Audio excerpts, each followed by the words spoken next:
Oh, jingle bells, jingle all the way. Oh, what fun. No, I forget the words. Jingle. Jingle bells bring back memories of Christmases with the kids growing up. Most of them wonderful, but some traumatic. When our four kids were little tots, Christmas was a time when the tree took an entire day to erect and decorate with everyone involved.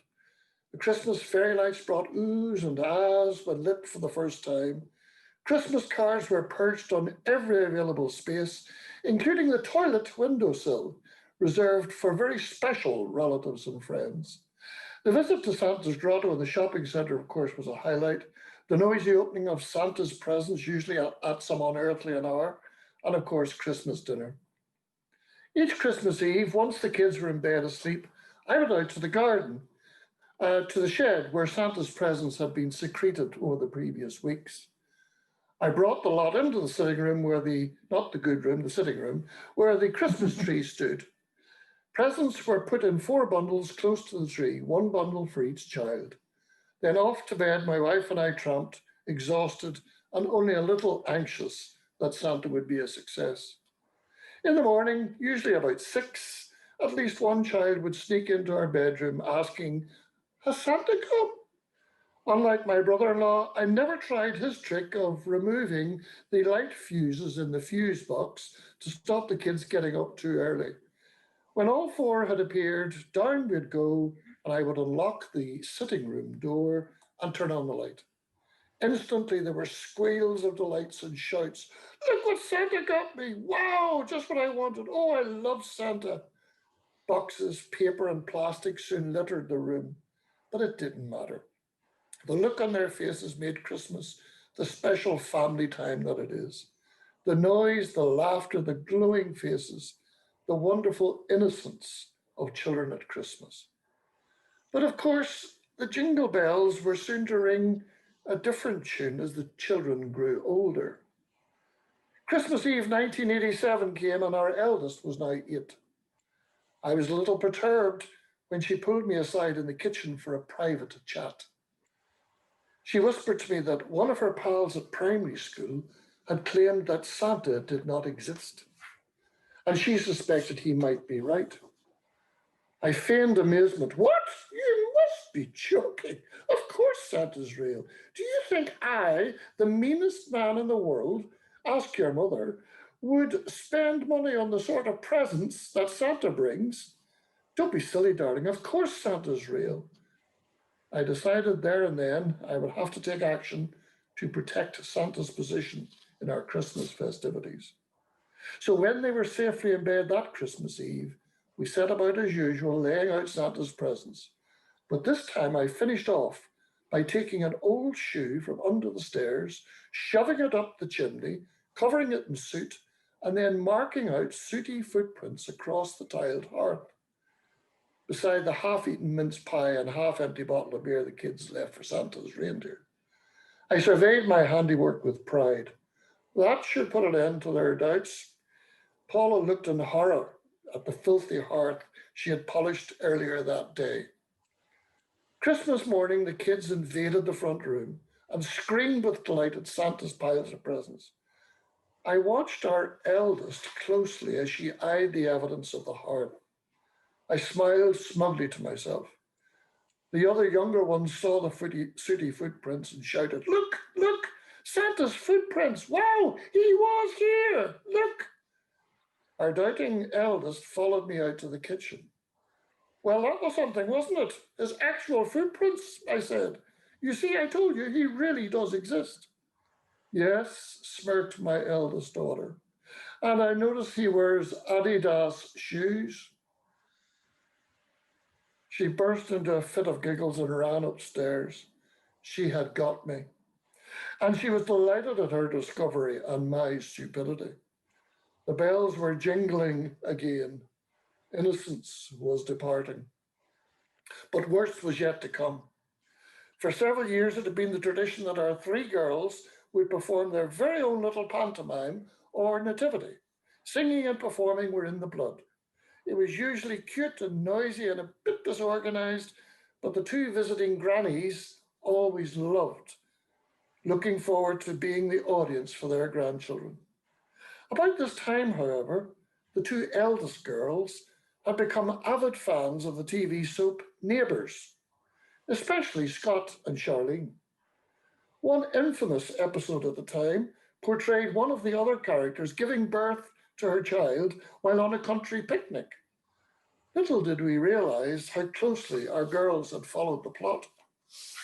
That Christmas, they presented their new nativity to the grannies.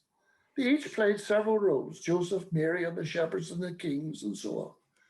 This time, however, Mary appeared wearing her mother's negligee with a large cushion stuffed up the front, a touch of realism that had been absent in previous years.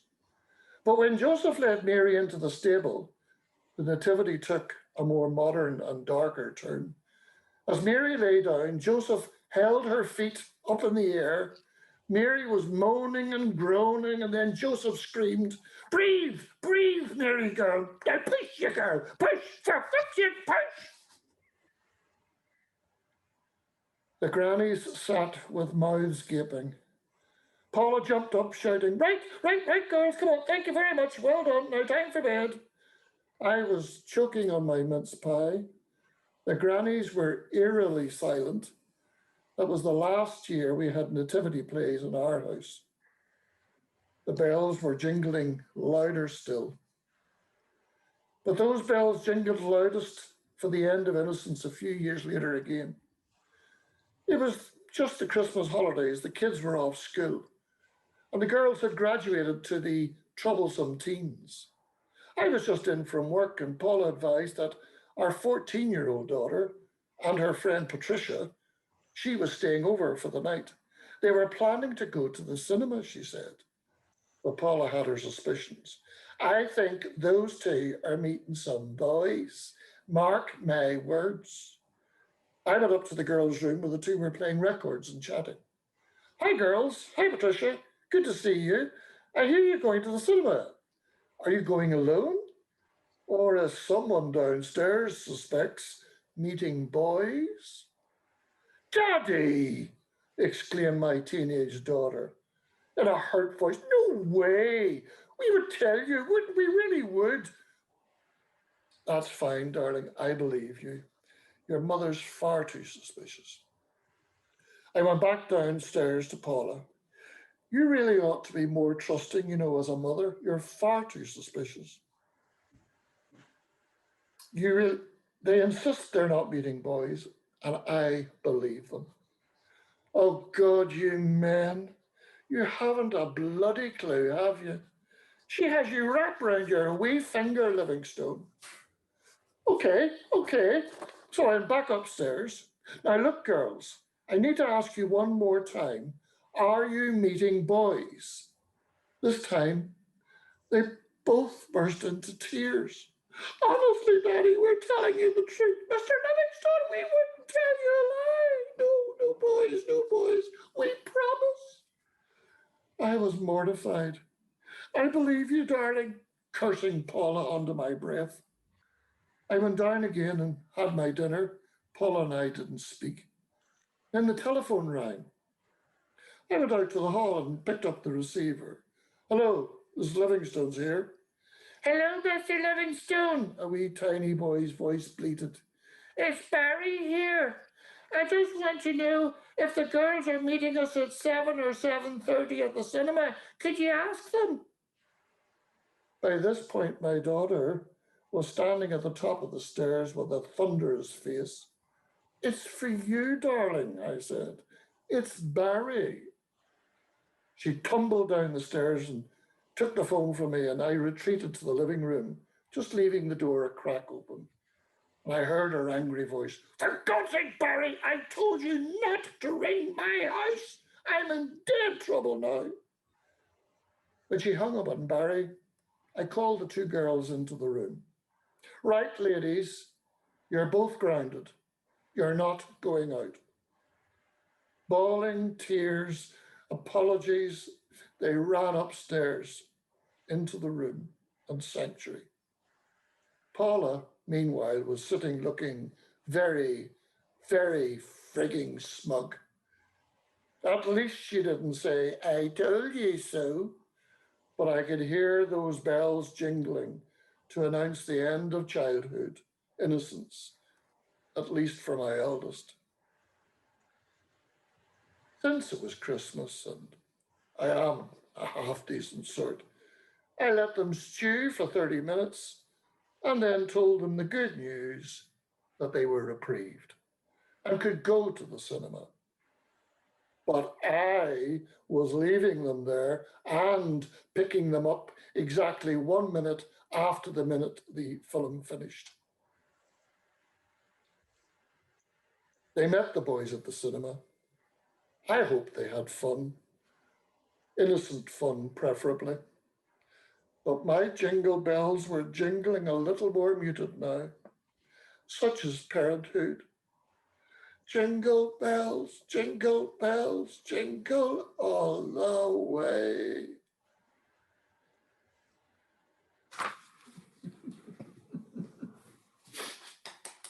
Oh, Jim. Oh, my goodness. Those poor children.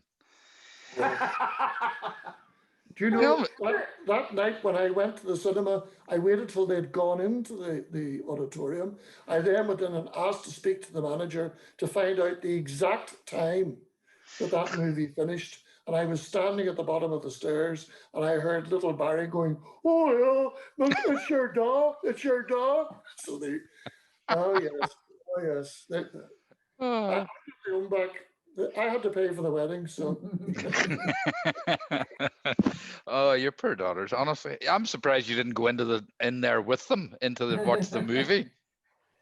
That's another story. Tell me this. I love that.